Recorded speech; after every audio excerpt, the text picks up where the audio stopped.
This is exactly right. This episode is supported by FX's The Shards, a seductive drama from executive producer Ryan Murphy. Set in 1980s Los Angeles, the series follows a group of glamorous, deeply entangled high school seniors drawn into a life of wealth, beauty, parties, and excess. At its center is Brett, whose reality begins to unravel when the arrival of a new student coincides with a series of mysterious murders. FX's The Shards premieres August 5th on FX and Hulu. Goodbye.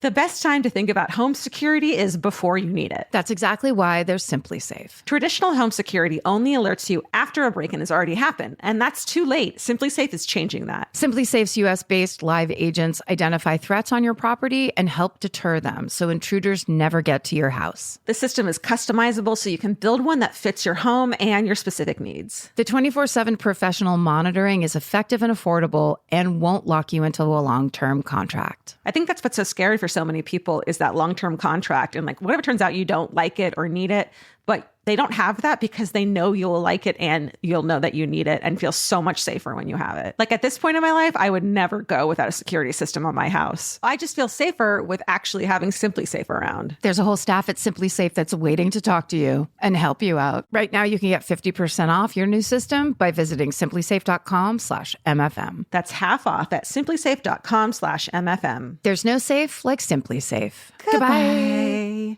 Get into the Hyundai Getaway Sales Event and get away with a deal so right, it almost feels wrong. Right now, you can get great deals on Hyundai's most popular models, including the adventure-ready SUVs like the Hyundai Santa Fe or Santa Fe Hybrid and the Tucson or Tucson Hybrid. Plus, there's the bold and stylish Elantra loaded with the latest tech. Or go all-electric with the Ioniq 5 or the Ioniq 9. So get down to your local Hyundai dealer and get away with a deal you'll love during the Hyundai Getaway Sales Event. Visit HyundaiUSA.com for details. Goodbye.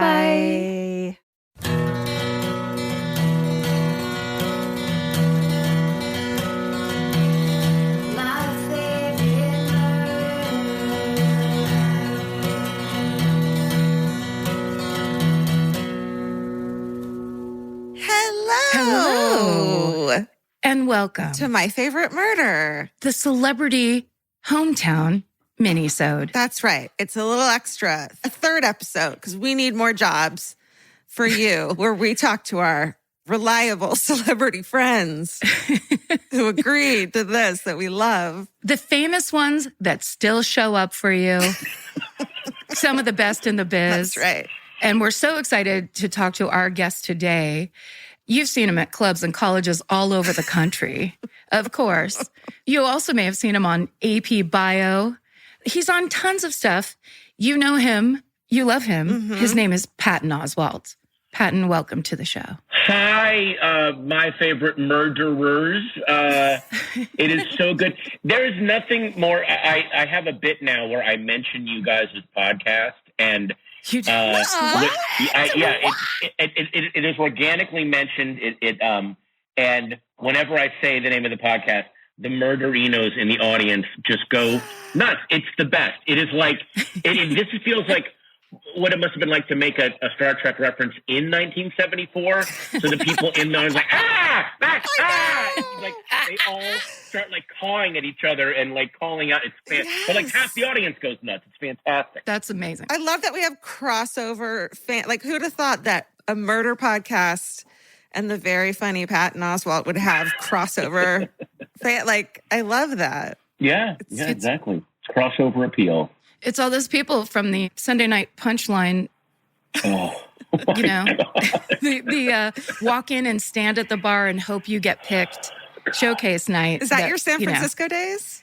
Yeah. Yes, it was all stand awkwardly in that weird hallway that led back to the kitchen, which by today's standards was so insanely unsanitary because you had me and Karen and Lori Kilmartin and Blaine Capatch and Byron Yee, like with one foot in the kitchen where they're running back to get people's nacho plates. And we're just back there smoking weed and yakking. It was just, oh my God. How was that place not shut down? Fantastic. I mean, for real. Yeah. For real. Yeah. It's been a long time. So it's thrilling to have you here. It's thrilling to get to talk to you for a second. Patton, you have your own podcast now. I do. With your wife, Meredith Salinger. Yes, Meredith Salinger, star of Stage and Screen. Well, not really stage. Big screen, little screen. That's her. Never really actually did any stage stuff now that I think about it. She's never done Broadway? No, she never did Broadway. So she and I basically live in a house together, but spend half the day texting each other, even though we're never more than 60 feet away. And then we it's a chance to get together once a week and go over the texts, some of which are very cryptic and weird because we'll send them at odd hours. Like, what did you mean by this? Oh, I needed you to go get this. So it's like two people solving the mystery of their ongoing marriage through text. And it's, here's how bad it's gotten. One night, a couple weeks ago, we were both in bed. We had watched a show and then we're like, okay, good night. And then she turned away, but she had found this absolutely perfect position with all the pillows. And then I'm next to her, but I saw this really cool picture on my phone. I'm like, oh, hey, sweetie. And I wanted to show it to her, but she goes, I have just landed in such a perfect position. You have to text it to me. I'm not going to roll over and lose. I got all the pillows right where I want them. You're not. And she goes, you're going to text it to me, and I'm not going to be ashamed about it because I'm not giving up this position. So we will text each other from inches away. I love that. As a bed and sleeping and nap connoisseur, I fucking respect that so much. It's not laziness. It's pure delight and enjoyment. And I respect that. And pillow architecture. Oh. That's important. Yes. Kind of like it really does take a while because I was making the mistake where I bought fancy pillows and then was just laying on them however the pillow would have me. And I would wake up in the morning with a super fucked up neck. And I was like, oh, I don't like these pillows. I just think that I'm supposed to just be on them as they will have me, where it's like, no, it has to fit. It has to be helping me. Yeah. I can't just take it as it is. Yes, it has to work for you. I remember one year I hosted a video game awards competition in Vegas, and it was the year that video games broke big, where it was suddenly overnight, it was $1 billion industry. And all these game designers who in the past just wore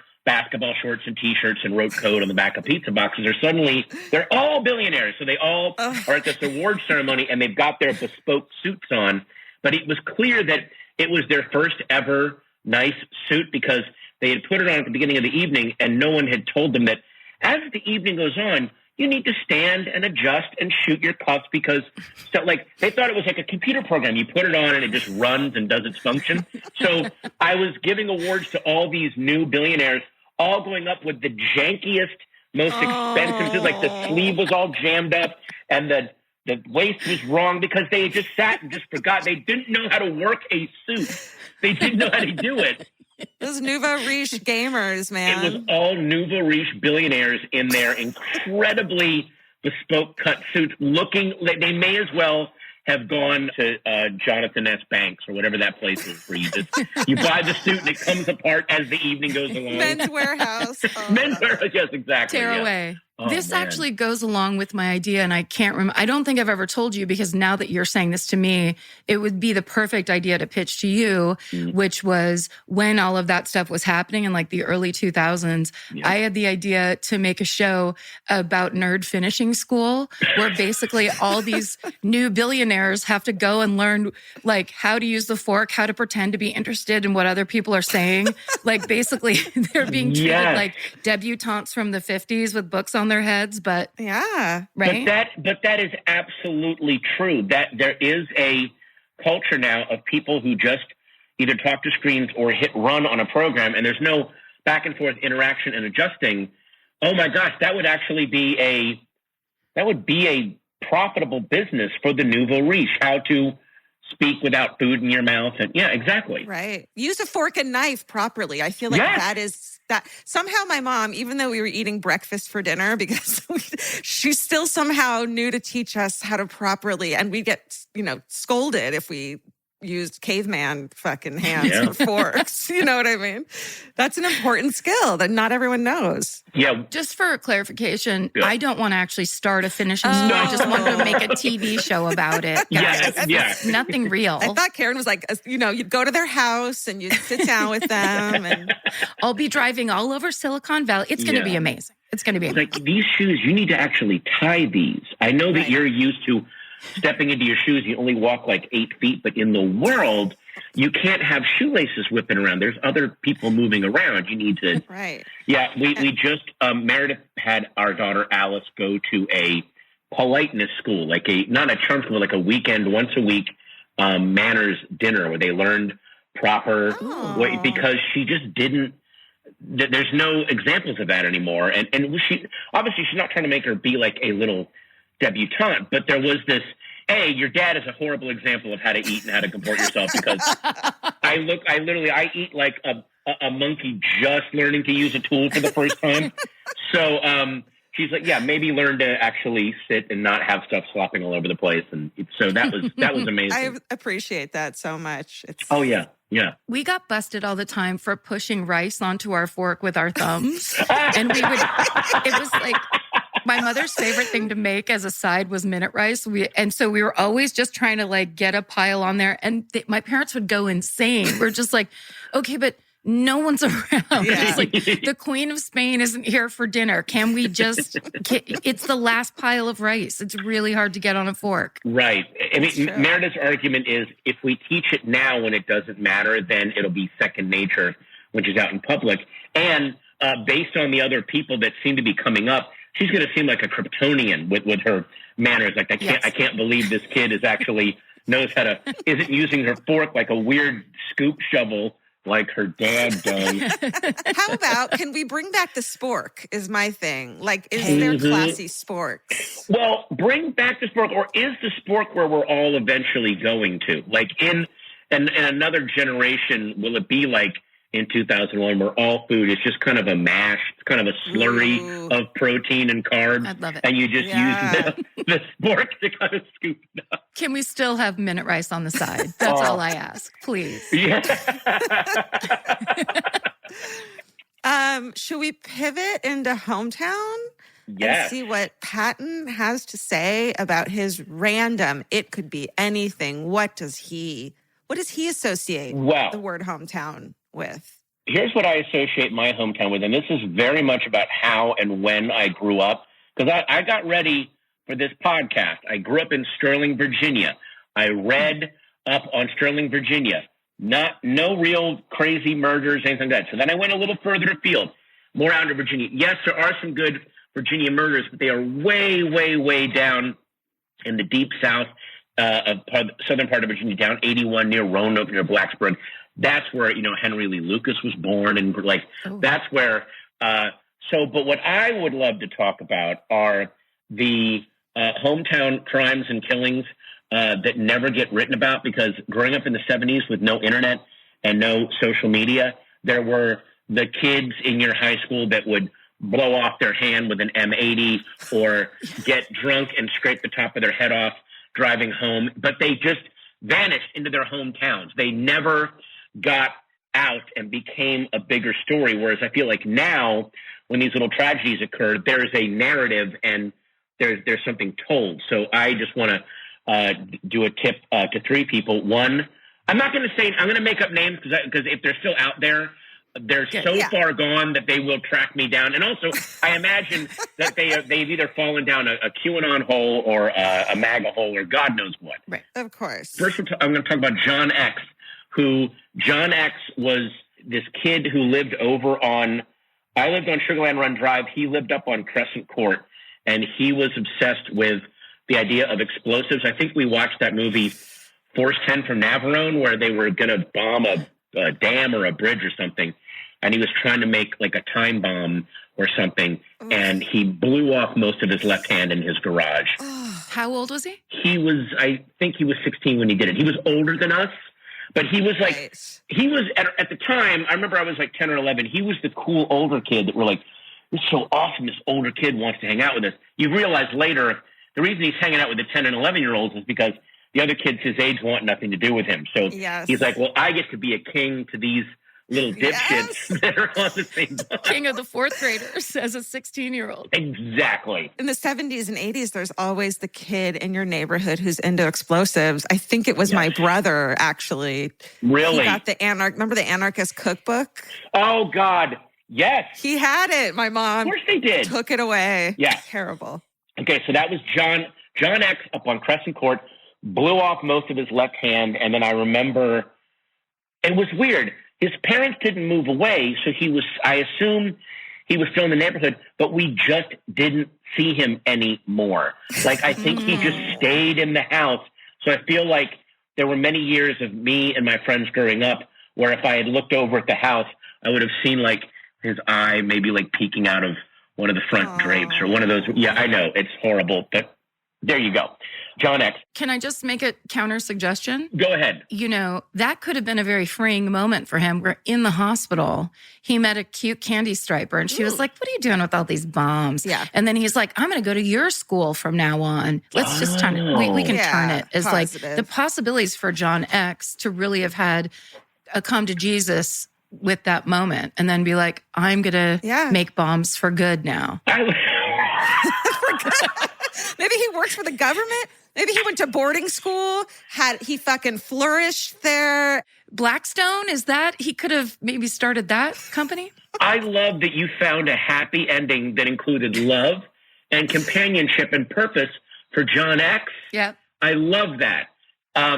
Also, deep in my heart, I know he was just peering through that front window at the neighborhood. That was the whole thing. You could feel it on your neck. Yes, but I like that story better. And if the multiverse is real, then somewhere he's out there with his cool nurse wife and his mangled hand. But she loves that mangled hand, damn it. Ooh. Yes, she does. Sexy. And let's leave it at that. Let's just stop right there. One down. Yeah, one down. Then I will now do Tom X. Tom X was a kid who lived up on, there was an actual street near us named Penny Lane. It was, look, our development that I grew up in, Sugar Line Run, was built in 1970. And it feels like a lot of the planners were like, we just need some Penny Lane. Isn't that a song? It doesn't matter. Penny Lane, that'll be nice. Put it up there. Yeah, Penny Lane. And so Tom X was the kid in the neighborhood who got super into, and again, this is all in the late 70s, very early 80s, but got super into martial arts weapons and would send away for the throwing stars and the katana and the nunchucks and something like that. And now he didn't himself get hurt. No one dies in this one, but we had Kung Fu Theater on Saturday afternoons, WDCA, Channel 20, and the version that I heard was that he and his brother was like a year younger than him. They're both kind of dirtbags, but good guys, fun to hang out with. And they were in the backyard, and Tom X was throwing stars at his little brother, Tom X, parentheses A. And the little brother was trying to catch them in the air. And from what I heard, a throwing star went into his brother's cheek. I remember the brother being at school with a cut in his cheek, but Tom X was like punished for a long time. This is when he was a teenager. Oh, yeah. Nowadays, it would turn into, we need to ban martial arts weapons. But luckily, we were still just in the phase of other adults going, there's some kids suck. Some kids are just dumb. Like it didn't create a weird moral panic in the neighborhood, which is nice. No.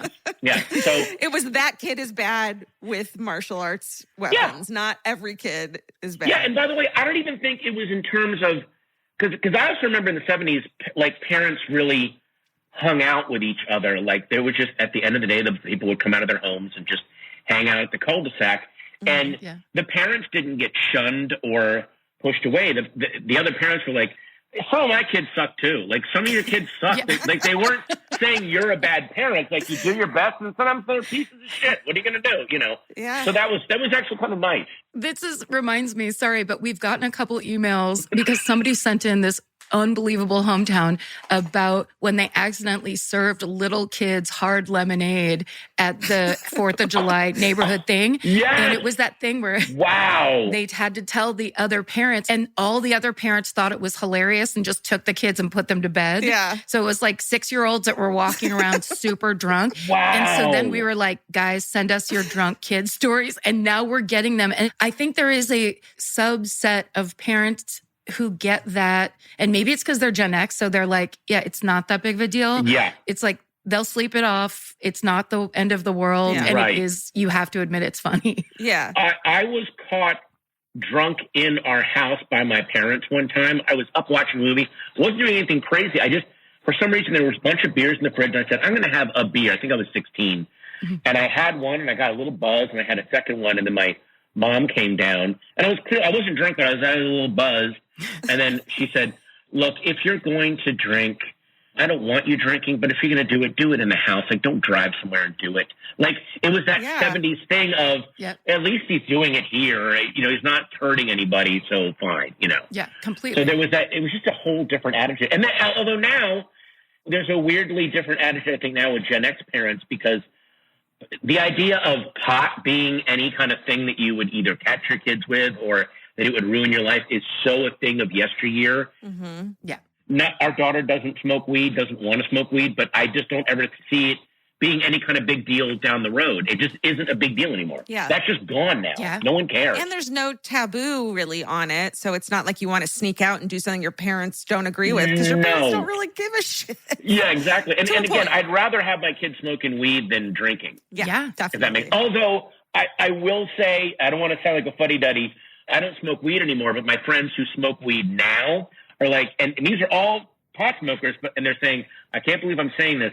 If my kids do smoke, the weed that they have now, I would like for me to be there to regulate it a little bit because smoking a whole joint is not the same as smoking a whole joint when we were 20. Oh, this my is God. Powerful, it's nuts. Steamroller level stuff. Yes. This is not stems and seeds swag. This is fucking hardcore. It's intense.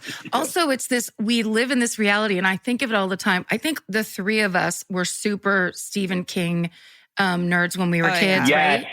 Patton, it's one of the first things you and I bonded on, I think, was just like listing out. Nice. And I believe it was from The Running Man when there's that woman in her car and she's so stressed out from her day and the traffic, and she goes to a vending machine and gets joints. Yeah. And I remember reading that when I was like 15, of like, that's fucking amazing. and now, like, your kid drives around and there's the pot store here, the pot store there, these beautiful, they look like bakeries. Oh my God. Gorgeous. They do. They look gorgeous. They're gorgeous. Yeah. Is that a lamp store? No, they sell weed there. It's crazy. It's the future. Yeah, I remember a friend of mine pointing out that there was, again, this panic about, well, if we legalize weed, it's just going to be in stores. Kids are going to go in and buy it. I'm like, well, there are cigarettes and beer in gas stations. I can buy them, but it doesn't mean that, oh my God, I guess I got to buy.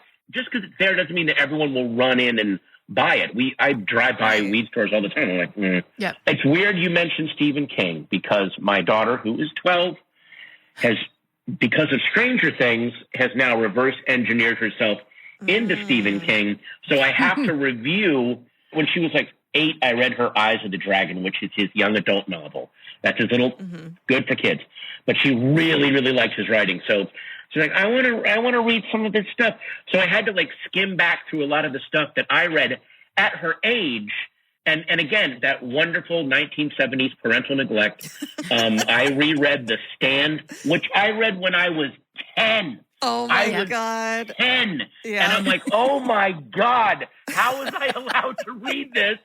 And I was like, sweetie, I can't have you read The Stand, but I did let her read The Institute, which is like Stranger Things, but a little grittier. Oh, yeah. And now she's reading The Talisman, which the one that he wrote with Peter Straub.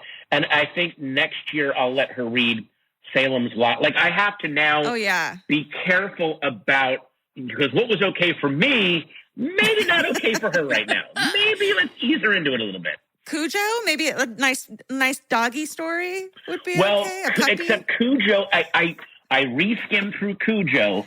Yes, it is a really cool, tense story, but there's a whole ugly part of the middle, which makes me wonder a little bit about what Stephen King was going through at the time, where the wife is having a really gross affair with this failed hack writer who doesn't he come into their house and like jerk off on their bed? Oh God, I blocked all of this out. Yes, exactly. At like 12 or 13, I read Gerald's Game. Oh, what? Remember that one?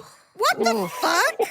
That's like straight up bondage, rape. Like, yes. Yeah. Where was my mother? Where was my mother? Yeah.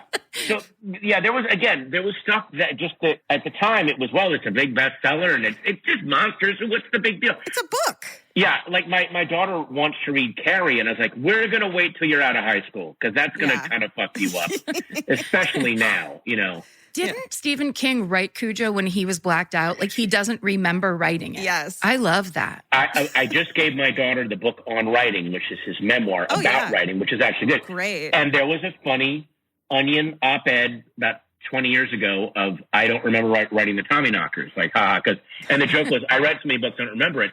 But on writing, he goes, I do not remember writing Cujo, Christine, or the Tommyknockers because he was so whacked out of his head. And the Tommyknockers is a brilliant book about overcoming cocaine addiction. He just hides it as alien. But it's about being a cocaine addict. That's what the whole book is about. God damn. I got to go back and read these again. Yeah. I know. I'm getting so excited about this sub-conversation because I was going to say, what about Firestarter? Ooh. Firestarter is very much, that'll be one that I'll let her read. The only thing about Firestarter is there's a very weird section where this psychiatrist who is studying the kid who can start fires has a weird sexual kink where he puts on ladies' underwear and then jerks off while he looks at a garbage disposal running. It's this whole thing. And then, yes, that's right. And then the father does a weird mental push on the guy to make him shove his hand into the thing while he's jerking. I'm like, yeah, I'm going to, it's totally Stranger Things. It's Stranger Things with a weird jerking off to a garbage disposal fetish. I literally think about that part of that book every time I use my garbage disposal. I literally sit there and go, don't put your hand in that. Yes. Please don't put your hand in that. Yeah. So fucked up. It's so fucked up. I feel like if you just grab a Sharpie, go through each and every one, and just, I feel like it'll be half the book. Redacted. No jerking off. No jerking off. Don't need this. Well, I'm going to have her read the novella, The Body. I think that one's good. Mm-hmm. And then she'll watch Stand By Me.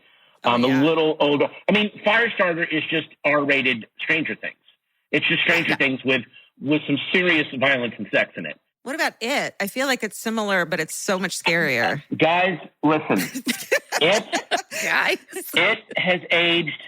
They basically defeat the monster by kind of gang raping the girl at the end. Yeah. Why am I forgetting all of And this? I'm like, I don't know if this is the best thing. All right. You know what? Yeah. There are other authors. There are great books out today for kids. By the way, there are great Stephen King novels. I just have to be careful what I don't, because Karen and I just had it all thrown right at us. Like, get a nice monster book. They didn't know any better, and now we're like, look. I mean, and I remember when I was reading It, which I think I read, that didn't come out till like the late '80s. I was in high school, but even then I was like, this is a little fucking weird. Yeah, I don't know what's going on here. They're all fucking the girl. And also, I almost like kind of expected it or knew that there was always going to be a part that freaked me out more than the scary stuff. Yes, always. That was troubling. But ultimately, the part that I was like, he did not have to make it a big, giant spider. I really don't like that. Yes. Yeah. I don't like it. Not to be a big nerd, but in his first memoir, Danse Macabre, he talks about if you have something scratching on the other side of a door, but you never show what it is, the reader's mind goes insane from fear. And if you open the door and it's a 10-foot spider, they freak out for 2 seconds and then they go, well, if it had been a 100-foot spider, that would have been worse. Now, if you then open the door and it's a 100-foot spider, they would have gone, oh my God. And then they would have gone, but if it was a 1,000-foot spider. So he broke his own rule at the end of It by having it be a big spider. Yeah. Well, look, maybe he was drunk. When I get drunk, I just watch fucking Trailer Park Boys, but apparently he writes novels. So, well, not only, like, even his drunk novels are fucking amazing. There's parts in Cujo. There's a whole section about the guy with the breakfast cereal that turns kids shit red, and he shows how it moves through the culture. Like, before there were memes, he shows like it becomes a George Carlin routine, and then Johnny Carson talks about it, and then it becomes a T-shirt. Like, he shows how something becomes a meme. And the fact that he was writing that during a drunken blackout, that's a level of genius I can't even begin to imagine. Yeah. A drunken blackout, what? I guess now it would be almost 50 years before it was a real thing. Yes. It was incredible. Like a true visionary. In his memoir, he said during that time he would wake up, he would drink a bottle of NyQuil for breakfast. That was his breakfast, was a bottle of NyQuil. Then he would do coke all day and just, and that's what that's also when he was writing so many novels that his agent said, you're flooding the market This will hurt your sales. Think of a pseudonym. And he wrote 4 other novels under a fucking pseudonym. It's like, he's this force of nature. Yeah. He really is. Yeah. It was amazing. I was reading one book on a plane one time, and I remember getting this weird feeling because I knew technically I was reading, but it felt like I was thinking the story. That's how smooth and beautiful the writing was. Because sometimes I think whether it's like an ADD thing or whatever, where I almost have to put like a bookmark under and trace it down so that I don't skip. So do I. Yeah. And that never happens with his books because it's like my eyes are ingesting the story. Yeah. Yes, he never ever loses you, and that's why a lot of his audiobooks are so fun to listen to, even if you've read the book, because they bring you in from a Buick 8, which is a novel told from like 8 different points of view. So for the audiobook, they got 8 different actors, brilliant, like Bruce Davidson and the mom from Freaks and Geeks, to do each part, and you never like. I remember listening to that book on tape. I would get to meetings and I would go in late because I was sitting there like, I can't, I need to know what happens here. I can't like go in. And I would go in like 10 minutes late. I'm like, there's this audiobook. I really like it. I'm sorry. So. I love that. I know that when I don't mind sitting in traffic or when I actually get my ass out and hike, that means I'm really into the audiobook I'm listening to. Yes. And that's the only way I'll hike or enjoy traffic. Like, period. The best. This is our new Stephen King podcast. This is wow. Ladies and gentlemen, yeah, look for us. Thanks for listening to Hail to the King. And I was also, there was a bit of I'm going to admit that there was a bit of a daddy bragging when I let her read The Institute because I'm mentioned in it. So I'm I'm in the Kingverse now. So that was like hey, enjoy this. And then I was waiting for like a few days later. She goes, Daddy, that's you. I was like, oh my God. It's weird. I just kind of showed up in there.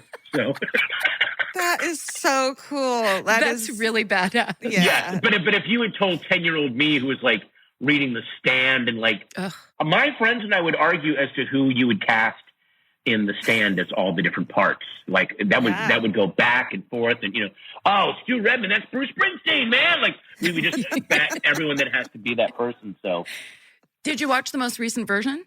I did. It was. It'll never be as good as the movie in your head. No.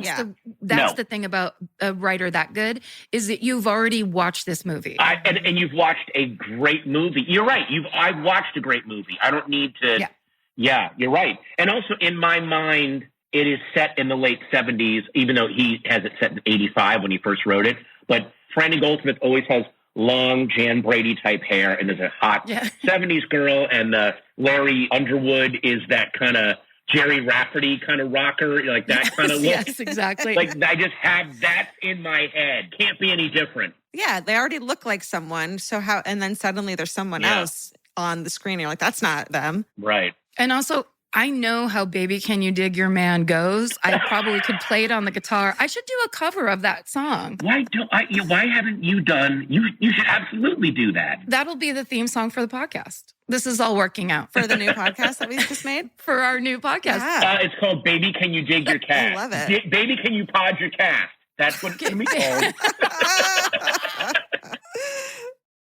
Buying clothes is easy. That's why everyone's always doing it. But finding clothes you actually want to wear is the hard part. Get all your favorite elevated essentials at Quince. Quince specializes in effortless, high-quality essentials like ultra-soft organic cotton and premium Mongolian cashmere sweaters. They're beautifully tailored and built to last. And it's not just apparel. Quince also brings that same everyday elevation to everything they offer, from hotel-quality bedding and bath to kitchen staples, essentials, and thoughtfully designed furniture. They work directly with ethical factories, so you're paying for quality, not brand markup. It's so true that they have wonderful items that aren't just clothes. I have like 3 of their 100% mulberry silk pillowcases. I've bought throws from there. I've bought bedding from there. And it is just as great quality as their clothes and super affordable. Upgrade your everyday. Download the Quince app for app-exclusive offers or go to quince.com/MFM.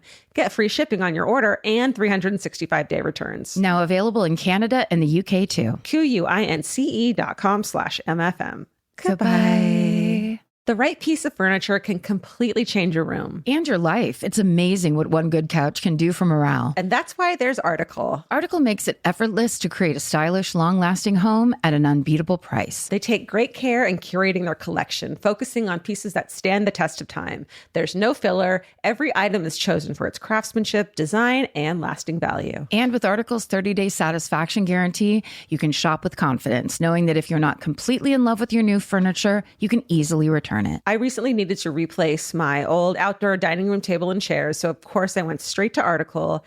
They have the Sarik outdoor dining set. I got it in khaki green. It's such a cute, like minty green. It looks so good in my backyard. I can't wait to have alfresco dinners all summer. You know, we can carve pumpkins on it in fall. It's so beautiful. Article knocked it out of the park once again. Article's offering our listeners $50 off your first purchase of $100 or more. To claim, visit article.com/murder, and the discount will be automatically applied at checkout. That's article.com/murder for $50 off your first purchase of $100 or more. Goodbye. Get into the Hyundai Getaway Sales Event and get away with a deal so right, it almost feels wrong. Right now, you can get great deals on Hyundai's most popular models, from hybrids to EVs and more. Score on the adventure-ready SUVs like the Hyundai Kona, Tucson, Santa Fe, or Palisade, or the bold and tech-inspired Elantra. And the most advanced and capable Sonata or Sonata Hybrid yet. Or go all-electric with the Ioniq 5 or Ioniq 9. But getting away with a great deal is just the beginning, because every new Hyundai is backed by America's Best Warranty. Which means you can shop with confidence and drive with unrivaled peace of mind. So get down to your local Hyundai dealer and get away with a deal you'll truly love, but don't wait. The Hyundai Getaway Sales Event won't be around for long. Visit HyundaiUSA.com now for details. Goodbye. Okay, wait, are you going to give us your third story? What's the third one? Okay, well, this is one, this is sort of connected to my family a little bit, so I can name some names in this one. It's very, very strange. I wrote down as much of this as I could. My uncle Pete, who suffered from schizophrenia, but still a really nice guy. But when he was growing up, he grew up around Mount Washington, outside of D.C. Or he grew up in that Rainier. It was some neighborhood near Washington, D.C. And his neighborhood priest, Father Bowen, suddenly left the diocese and had to travel to the Midwest to do something. And then when he came back, he was really, as my Uncle Pete said, very, very messed up, and clearly something had gone horribly wrong. Turns out that his parish priest, also my mom's parish priest and my grandparents, was the priest that went out, I believe it was in Nebraska in the 50s or 60s, and did the exorcism that The Exorcist is based on. He is the guy, shit. He's the basis for Father Marin.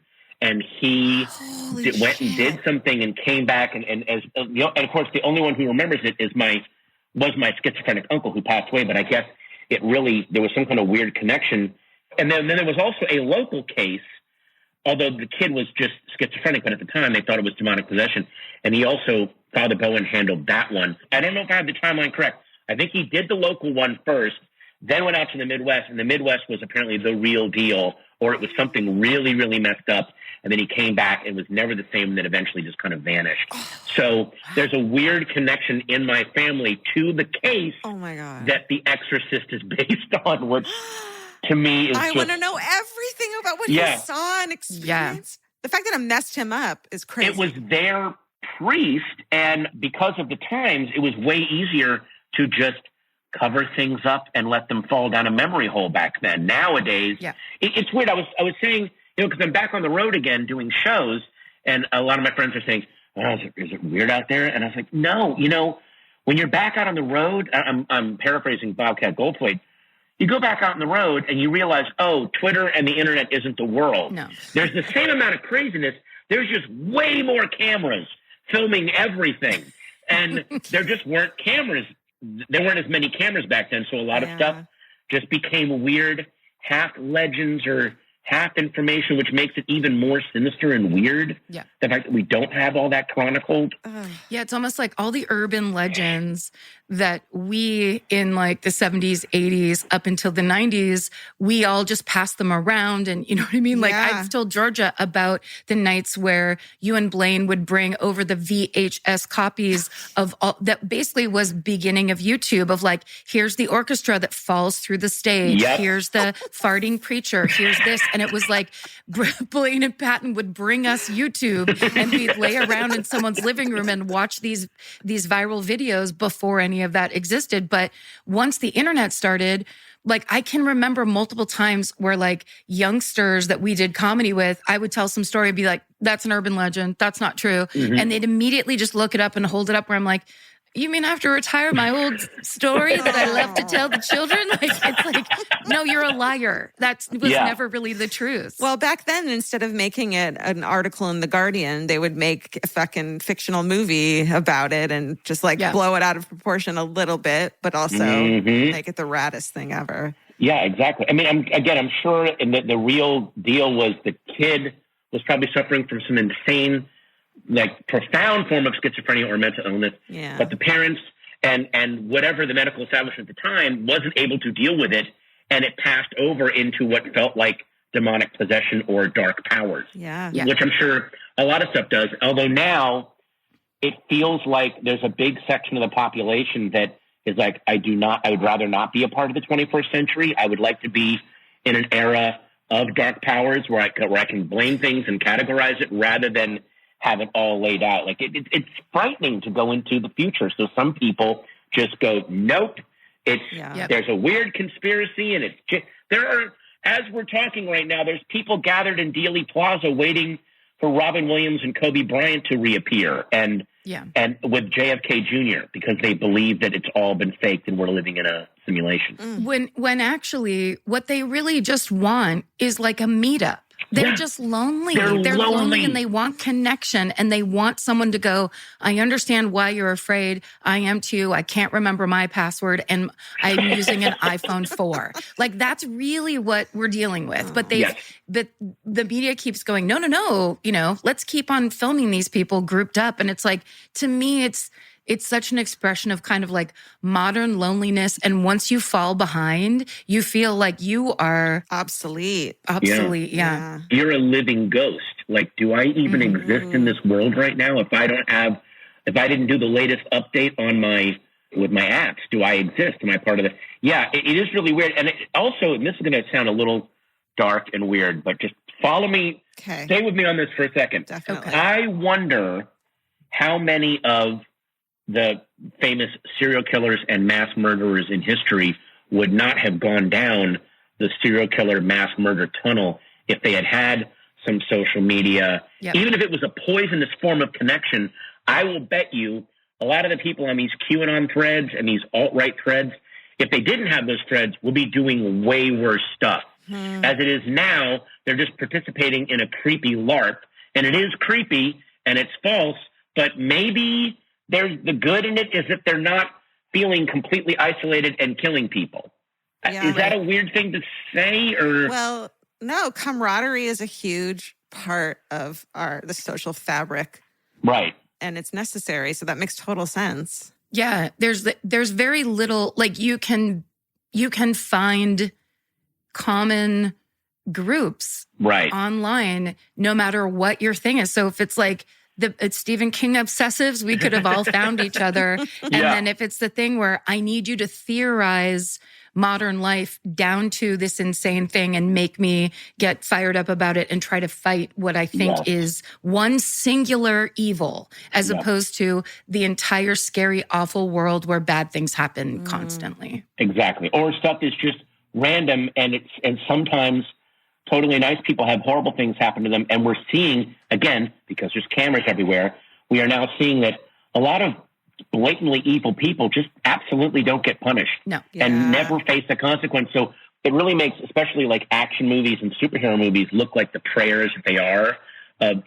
Can't something come out of the sky with superpowers and punish the evil people and lift up the good people because it ain't happening in our reality. No. I'm watching people openly breaking the law and nothing's happening to them, Yeah. you know, and that's scary. I mean, a lot of the stories we tell on the podcast, there is no justice, or there are, you know, such huge gaps in people getting, you know, what they deserve in terms of punishment, that it's just like, where do you find that in the world to make you not feel like everything is a fucking mess? But I think, and we've talked about this before, I think the good part of that is that there is something to opening your eyes to the fact that this is a real thing. So Yes. no longer do Black people have to try to tell anybody else, cops pull us over for no reason and threaten our lives. That used to be okay, easy, you know, Right. the rationalization of that kind of daily like abuse of rights and justice is now inarguable. Yeah.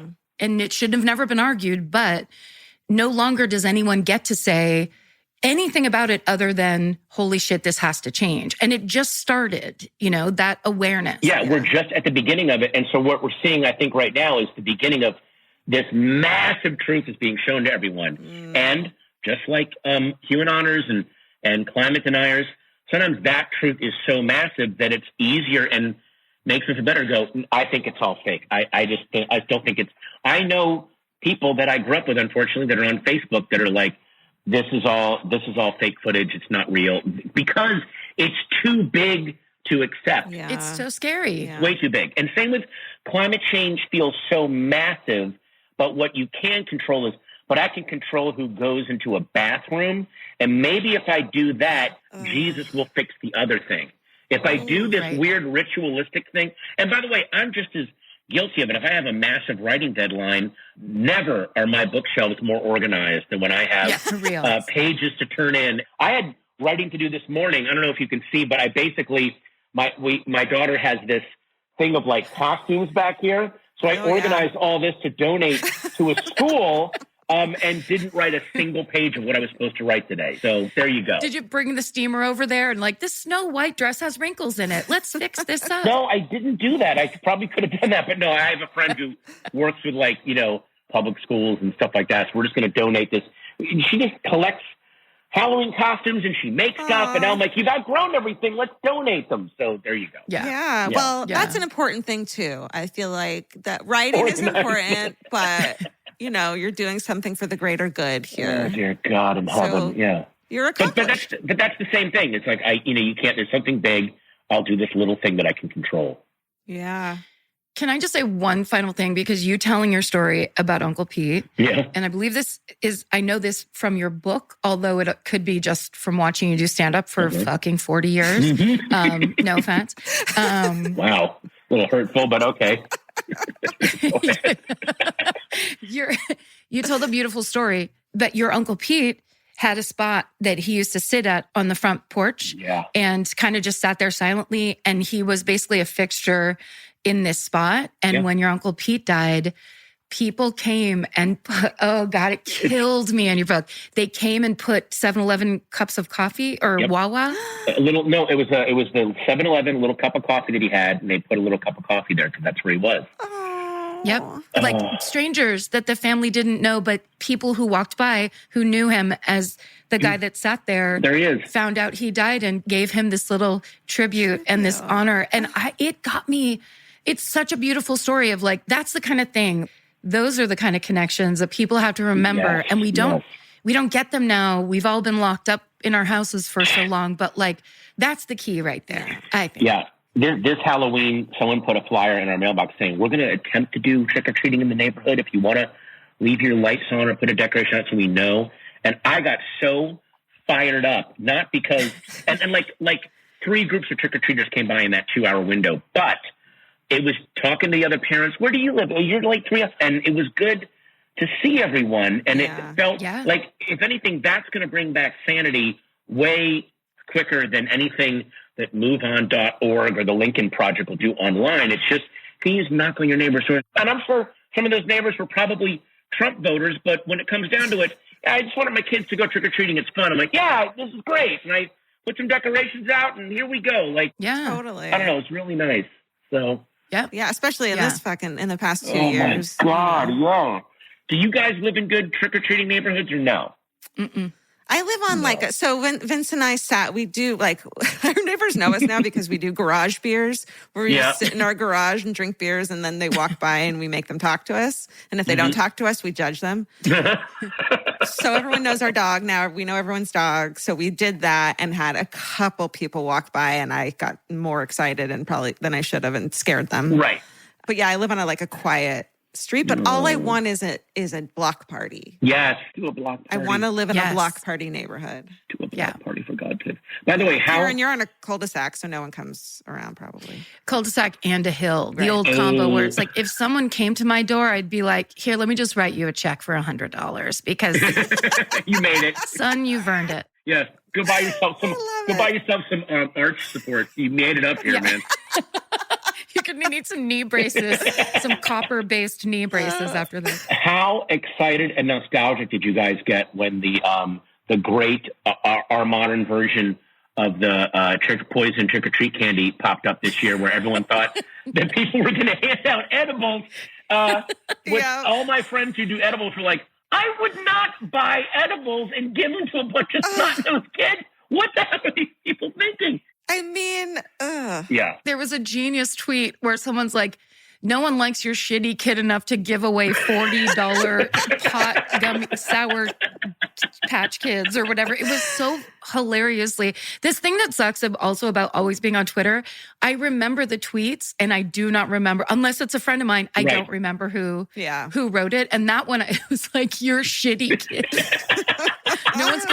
No one's gonna give your shitty kid some free edibles. Don't worry about it. No one's interested. There was an actual true crime story, and I don't know if you guys covered this in the vaults of My Favorite Murder, but a father did, I believe in the 80s, tried to poison his kid with candy and used the cover of, he was given poison Halloween candy, not realizing that even the police were like, this is a myth, no one does this, and that's how they caught the guy. Yeah. Pixie sticks. He tried to... Georgia did that one. Pixie sticks. Oh, you did it? Yeah, he tried to purloin letter it and hide it in plain sight and backfired. And actually, my husband, Vince, who's, from 5 years younger than me, so 70s, 80s, they had to, a couple of years, had to take their candy to the police station to get it x-rayed, or what is it, like metal detected. Yeah. Because around this time, until everyone was like, this is not real. Yeah.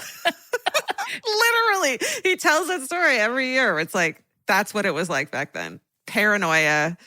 We had a genius story of going up, and it was like someone's older girl cousin who was standing at the end of the walkway waiting for us as 6 and 7-year-olds walked up to trick or treat. And this one house, it was the littlest old lady. And she was like, hello, don't you look so cute? And she was talking to us, and she gave each of us like a powdered sugar covered homemade cookie. And so we walked back with it in our hands. Like we kind of didn't know what to do. And we walked up to the teenage girl of like, she gave us this and she hit both of our hands and the cookies flew out. She's like, don't eat that, wipe your hands. It was fucking hilarious. Like the most apathetic teen. And suddenly she like slaps them out of our hands. Like, you're not eating that. Oh my God. I hope that didn't happen all night. And the next morning, this old woman goes down to like get the note, and there's just cookies everywhere. Like the neighborhood hates me. Oh God, no! That's what I was thinking too. She didn't pre-wrap her cookies. She didn't think it through. She was very old. She was from the 1800s. She was a ghost. She was a ghost. She was a ghost. We have kept you so much longer than we said we would. Yes. I'm sorry. We went down the best rabbit holes on this one, man. This.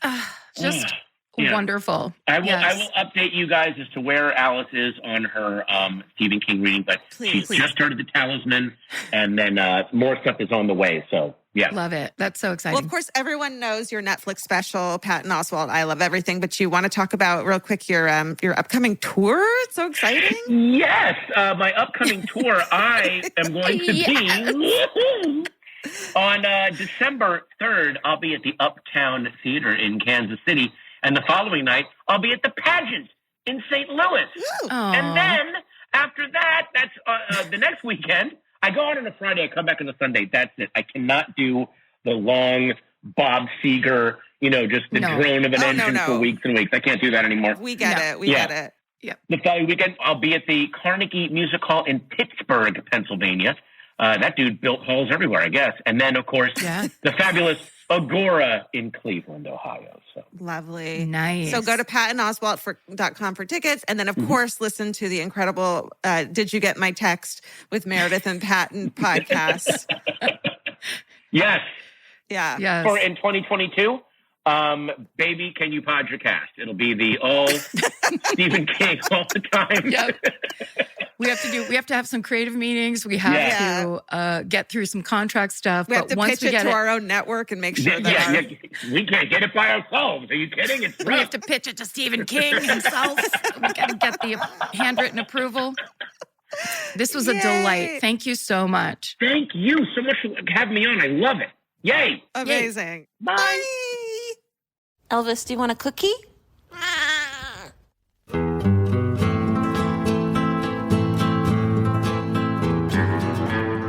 This has been an Exactly Right production. Our producer is Hannah Kyle Crichton. Our associate producer is Alejandra Keck. Engineered and mixed by Andrew Epen. Send us your hometowns at myfavoritemurder@gmail.com. Follow the show on Instagram and Facebook at MyFavoriteMurder and Twitter at MyFaveMurder. For more information about the podcast, live shows, merch, or to join the fan cult, go to myfavoritemurder.com. And please rate, review, and subscribe. Goodbye. Goodbye.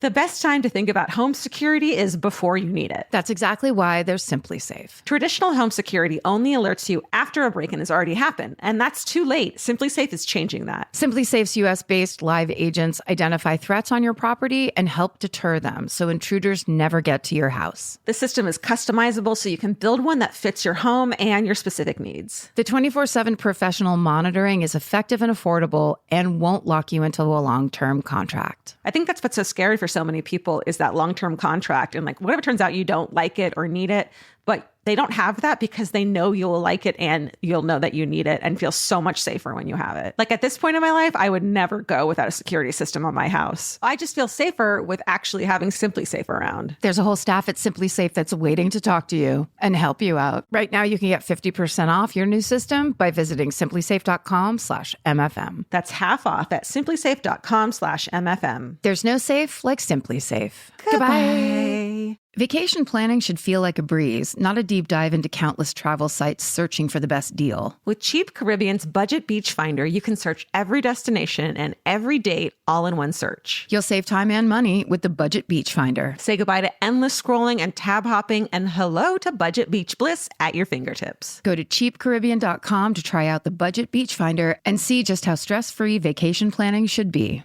Goodbye. Capture your favorite summer feeling with Pandora Jewelry. Discover a collection inspired by the sunshine, freedom, and moments that make the season unforgettable. From sun-kissed metals to personalized pieces ready to be engraved with your summer mantra. Each design moves with you from beach days to golden nights and every memory in between. Shop Pandora Jewelry's new summer collection in-store or online at pandora.net and let your summer unfold. Goodbye.